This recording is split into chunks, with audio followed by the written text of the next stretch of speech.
तो पिछले लगभग 10 साल पहले की बात है। 2014 में मेरे ससुर का भी हत्या करके फेंक दिया गया था औरंगाबाद के ओवरब्रिज पर। सामंतवादियों के तहत साजिश करके उन लोगों ने मेरे ससुर का भी हत्या कर दिया था और मेरे हस्बैंड का भी हत्या कर दिया था। तो मैं तो अपने समाज की महिलाओं को अपने समाज की नहीं 90% की जितनी भी महिलाएं हैं सबको मैं सीख देना चाहती हूँ कि हिम्मत नहीं हारनी चाहिए, लड़ते रहना चाहिए और एक न एक दिन संभव जरूर है। एक दिन में संभव नहीं है लेकिन एक दिन संभव जरूर है और मुकाम हम लोग हासिल कर लेंगे। ये हम लोगों के समक्ष मैडम थी सुमन कुशवाहा, जो औरंगाबाद की धरती से कुटुंबा और पूर्व जिला पार्षद भी रह चुकी हैं। औरंगाबाद कुटुंबा क्षेत्र संख्या 24 आता है, कुटुंबा प्रखंड। वहाँ की मैं नवनिर्वाचित 2016 में हुई थी।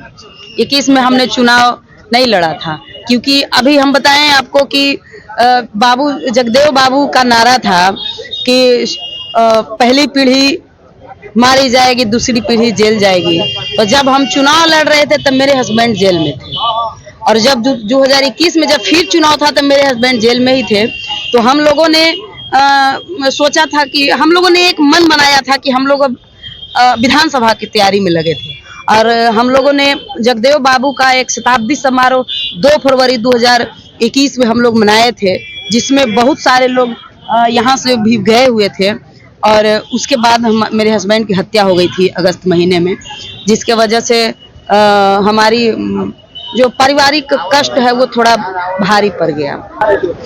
जी नमस्कार, हम विकास कुमार, आप देख रहे हैं 0 किलोमीटर। हम बिहार के रोहतास जिला के अंतर्गत तिलोथू प्रखंड तमाम जगहों पर आज जगदेव बाबू का शहादत दिवस मनाया गया, जिसमें से एक तिलोथू सबसे अहम भूमिका निभाती है, जिसमें यहाँ बिहार के तमाम लोग, जिसमें अभी हम लोगों के समक्ष औरंगाबाद की पावन पवित्र धरती मगध प्रांत सुजीत महतो, आज से 2 वर्ष पूर्व आप लोग जान रहे होंगे, तो उन्हीं की पत्नी सुमन कुशवाहा से हम आप लोगों को रूबरू करवाने जा रहा हूं, जिसमें जगदेव बाबू के जीवनी और उनका शहादत पर प्रकाश डालेंगी। जी मैडम, सबसे पहले तो मेरे चैनल में आपका स्वागत है। बहुत बहुत धन्यवाद आपको और आपके चैनल के माध्यम से इस क्षेत्र के तमाम नागरिक को भी मैं आज जगदेव बाबू की शहादत दिवस की उनके चरणों में श्रद्धा सुमन अर्पित करती हूँ और इस क्षेत्र के तमाम जनता को धन्यवाद देती हूँ जो इस तरह का कार्यक्रम अपने क्षेत्र में करवा करके और समाज को एक जागरूक करने का काम कर रहे हैं।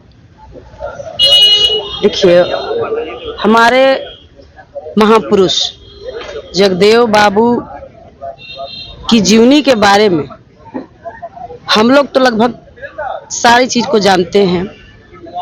जरूरत है हमारे समाज के जो भी अभी युवा पीढ़ी है उन्हें जानने की, और तमाम जितने बच्चे आज के डेट में जो हमारे महापुरुष को भूलते जा रहे हैं उनको समझाने की। जगदेव बाबू 90 की लड़ाई लड़ते थे और उन्होंने आजीवन अपना 90% वाले लोगों की लड़ाई लड़ते लड़ते और एक कार्यक्रम के दौरान उनकी हत्या कर दी गई थी साजिश के तहत। तो आज जिस तरह से उनकी शहादत पर या उनकी जन्म दिवस पर हम लोग कार्यक्रम का आयोजन करते हैं, हम भी अपने गांव पर और अपने क्षेत्र में इनकी शहादत दिवस और इनकी जन्म दिवस बहुत बार मना चुके हैं। आज हम लोग का कार्यक्रम पटना में भी था, इनकी शहादत दिवस। हम लोग पटना से भी हम आ रहे हैं, यहाँ आने में हमको थोड़ी देरी हो गई, लेकिन कार्यक्रम आप लोग का बहुत अच्छा था। और हमारे जगदेव बाबू ने, जिनको बिहार लेनिन कहा जाता है, जितने भी 90% वाले लोग थे, शोषित, वंचित, पिछड़े, अति पिछड़े, गरीब, गुरबा, सबों की हक की लड़ाई वो आजीवन लड़ते आए। अपने लिए उन्होंने कुछ नहीं, अपना घर परिवार बाल बच्चा सब त्याग करके समाज के लिए उन्होंने लड़ा और उन्होंने अपनी जान की कुर्बानी लगाई। हमें उनकी शहादत को अपनी पूरी जिंदगी और पूरी पीढ़ी को भी उनकी जीवन काल में उतारने की जरूरत है। और सबों के जितने भी हमारे समाज के जितने भी 90% वाले हमारे भाई बंधु हैं, समाज में लीडर हैं, जन्म दिवस और मरण दिवस मनाते हैं, लेकिन उनकी जो सोच थी उस सोच पर खरा नहीं उतर पाते हैं। हमें लगता है कि 90% वाले अभी भी उनकी विचारधारा से जुड़ते हैं, उनकी विचारधारा को मानते हैं, लेकिन पूरी तरह से उसको धरातल पर उतार नहीं पाते हैं। सबसे बड़ी कमी हमारे समाज में यही है। उनका मुख्य लड़ाई था 10%, सामंतवादियों के खिलाफ लड़ाई थी उनकी, पाखंडवाद के खिलाफ लड़ाई थी उनकी, लेकिन उस चीज को सिर्फ वही लड़े। हम लोग मरण दिवस जन्म दिवस मना करके और सीमित रह जाते हैं। जी मैडम, है ना? जी आप मैडम महिला हैं और महिला ही महिलाओं का दुख और कष्ट को समझ सकती हैं, तो वंचित और गरीब लोगों को तो सहयोग करते ही थे, साथ में एक तो पचकठिया प्रथा था और डोला प्रथा था। आज से 50 वर्ष पहले से चलते आ रहा था, जिसके रोकथाम के लिए सबसे अहम भूमिका उन्होंने निभाया, जिसमें डोला प्रथा को खत्म किया। इसमें महिलाओं के साथ बहुत अत्याचार किया जाता था। प्रथम बार आती थी अपने ससुराल। जो नेता लोग आ रहे हैं और शोषण रोकने के लिए बात करते हैं, मगर महिलाओं का वास्तविक कष्ट को नहीं समझते हैं। और आप मैडम हैं, महिला हैं, तो आप महिलाओं का कष्ट को समझ सकती हैं। सबसे पहली बात है कि हम अपनी महिलाएं जो हैं उनकी शोषण को क्यों नहीं रोक पाते हैं। हम उसकी जिम्मेवार हमारे समाज के पुरुष हैं, समझे। जिस तरह से आज हमारे समाज की महिलाएं हर दिशा में अपनी भविष्य में जो अपना कला को जो न्यौछावर कर रही हैं, विख्यात कर रही हैं हर क्षेत्र में, हम अपने बच्चों को जब तक टाइम नहीं देंगे और जब तक उनको हम उस चीज़ के लिए छूट नहीं देंगे, तो हमारी महिलाएं तो इस चीज़ से वंचित रहेंगी ना। और उन्हें प्रताड़ित तो किया ही जा रहा है, अभी भी प्रताड़ित किया जा रहा है। उसके लिए तो हमारे समाज की जो बात करते हैं 90% वालों की, तब पुरुष इसमें दोषवार हैं। हम इस चीज़ को मानते हैं, क्योंकि हम तो इसका शिकार हुए नहीं हैं, तो लेकिन पुरुष इसमें हैं। भागीदारी उनकी आती है कि वो अपनी घर की महिलाओं को विशेष करके छूट दें, चाहे वो पढ़ाई लिखाई हो, नौकरी के विषय हो, हर चीज़ में। अभी भी बहुत सारे लोग हैं जो महिलाओं को पढ़ने नहीं देते हैं, बच्चियों को पढ़ने नहीं देते हैं, मैट्रिक इंटर करा करके और शादी करवा देते हैं। प्रथा क्या, मनुस्मृति आप पढ़िए, मनुस्मृति में महिलाओं और शूद्रों के लिए क्या लिखा गया है। मनुस्मृति हम लोग पढ़ते हैं। जब भीमराव अंबेडकर हमारे जो बाबा साहब थे, उन्होंने संविधान लिखा, तब जा करके हमारी महिलाओं को अधिकार मिला है पढ़ने का। पहले तो हमारी महिलाओं को अधिकार भी नहीं था पढ़ने का। सावित्रीबाई फुले हैं, ज्योतिबा फुले हैं, उन्होंने उनका योगदान रहा है हमारे समाज की महिलाओं को और हमारे 90% वालों की आज़ादी के पीछे बाबा साहेब भीमराव अंबेडकर की देन है। और महिलाओं को खास करके आगे लाने में हमारी शिक्षा की देवी जिनको कहा जाता है, सावित्रीबाई फुले, जिन्होंने सर्वप्रथम स्कूल खोला था महाराष्ट्र में। तो हमारी शिक्षा की देवी सावित्रीबाई फुले है।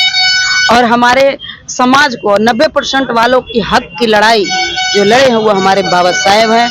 और उन्होंने लोकतंत्र लिख करके, संविधान को लिख करके, और हमारे 90% वालों के जीने और खाने और पीने और लड़ने और शिक्षा में आगे बढ़ने और नौकरी में भागीदारी लेने का अधिकार दिलाया है। हमारे जगदेव बाबू ने एक नारा दिया था कि 100 में 90 शोषित है और शोषितों ने ललकारा है, और धन धरती और राज्य पाट में 90 भाग हमारा है। लेकिन है हमारा 90 भाग? अभी भी नहीं।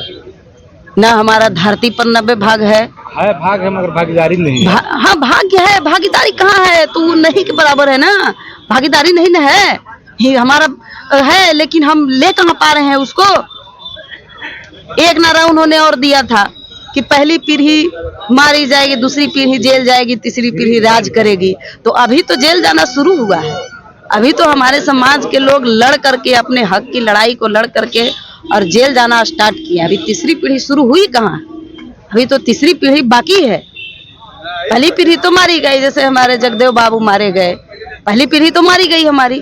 और दूसरी पीढ़ी अभी जो अभी के युवा है, जो पूर्ण रूप से जाग करके और अपने समाज के लड़ाई के लिए लड़ करके उनको जेल में डाला जा रहा है, मारे भी जा रहे हैं। हमारे मगध प्रांत से ही अभी गोल्डन दास, हाँ गोल्डन दास अभी देखे आप लोग, उनका न्यूज भी आया था, हम लोग फेसबुक के माध्यम से देखे थे उनका। हाँ, तो इस तरह की घटनाएं हैं और इससे घबराना नहीं है, और हम लोग घबरा भी नहीं रहे। 90% वाले हम लोग तो शुरू से ही लड़ने वाले, चाहे वो बाबा साहब थे, चाहे जगदेव बाबू थे, चाहे वो जो भी हैं हमारे समाज। मैडम उन महिलाओं को कैसे प्रेरित करिएगा जो चूल्हा चौकी से थोड़ा सा ऊपर उठ के और कदम से कदम मिला के चले हमारे समाज में, इसलिए कि सबसे अहम भूमिका महिलाओं का है। 50% पुरुष है तो 50% में तब जाके हमारा देश और सृष्टि चल रहा है। उस महिलाओं को आप कैसे? देखिए, हम लोग एक अभियान चला रहे हैं।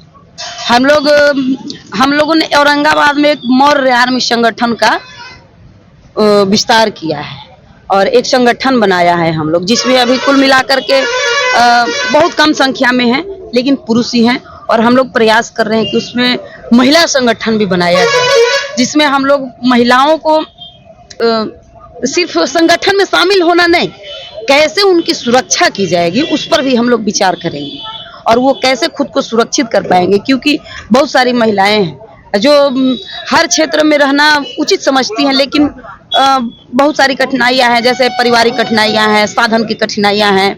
तो इस तरह के हम लोग एक अभियान चला रहे हैं और लगभग पूरा बिहार लेवल पर हम लोग इस कार्य को करेंगे, ये शुरू किए हैं हम लोग। जी, तो आज के जो शोषित और वंचित महिला हैं, ये आपसे मैडम क्या उम्मीद लगाएं आने वाले भविष्य में? हम लोग आने वाले भविष्य में ये विश्वास दिलाते हैं कि जिस तरह से जगदेव बाबू ने 90% की लड़ाई लड़के और हक दिलाने का काम किया है, उसी तरह से आज के डेट में हमारे समाज की जो बहू बेटियां और बहन हैं, जो अपने आप को असुरक्षित महसूस कर रही हैं, उन्हें हम विश्वास दिलाना चाहते हैं कि वो समय दूर नहीं है और वो दिन दूर नहीं है कि हमारी बहन बेटियां रोड पर खुलेआम निडरता के साथ अपनी सफर को तय करेंगी, अपनी भविष्य को जी सकेंगे, जिसकी वो हकदार है। इस पर काम किया जाएगा और हम लोग लगे हुए हैं, क्योंकि मैं भी एक महिला हूं, तो मुझे भी लगता है कि समाज में हमारी महिलाएं की जितनी कठिनाइयां हो रही हैं वो हम दूर कर पाए। जी, बहुत बहुत धन्यवाद। ये हम लोगों के समक्ष मैडम थी सुमन कुशवाहा, जो औरंगाबाद की धरती से कुटुंबा और पूर्व जिला पार्षद भी रह चुकी हैं। औरंगाबाद कुटुंबा क्षेत्र संख्या 24 आता है, कुटुंबा प्रखंड।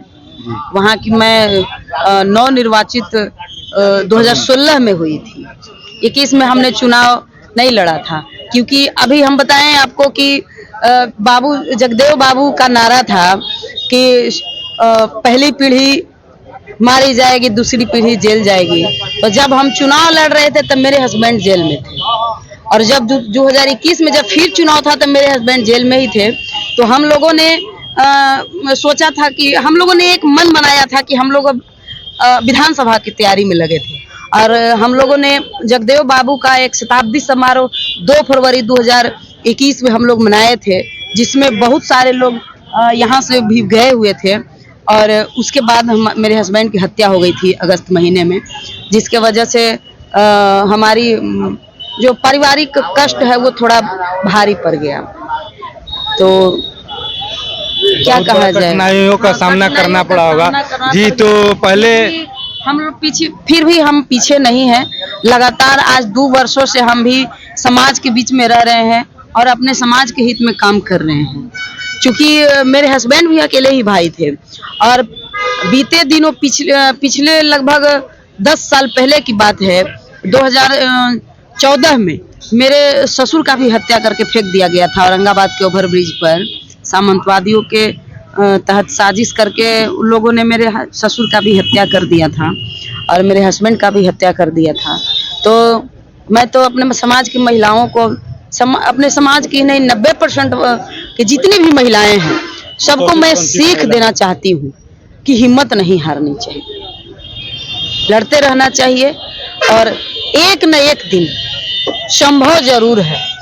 एक दिन में संभव नहीं है, लेकिन एक दिन संभव जरूर है।